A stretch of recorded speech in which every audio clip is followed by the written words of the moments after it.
Welcome to McPlum, simple solutions served daily. Start by trimming and pounding 500 g chicken breasts to even thickness, about 1 cm, for consistent cooking.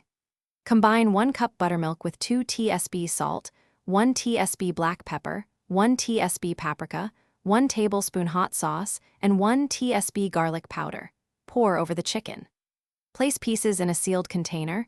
Refrigerate for 2 hours to tenderize and infuse spice so the meat remains juicy after frying. Pat pieces dry before dredging to ensure the coating adheres and stays crisp during cooking.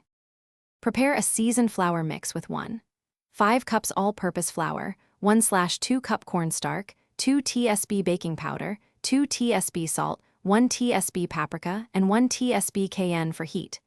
Beat 1 cup eggs with 2 tablespoon water in a shallow bowl for the wet dip.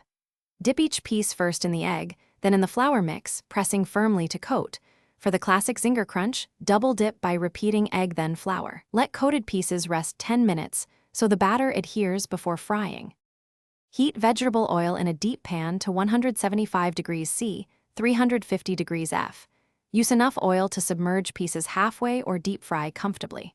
Fry chicken pieces 6-8 minutes, turning once, until the crust is golden and internal temperature reaches 75 degrees C. Drain on a rack for 3 minutes to keep crisp. Toast burger buns lightly. Spread 2 tablespoon mayonnaise mixed with 1 tablespoon hot sauce. Add shredded lettuce and 3 pickles. Place the hot chicken. Add 1 slice cheddar if.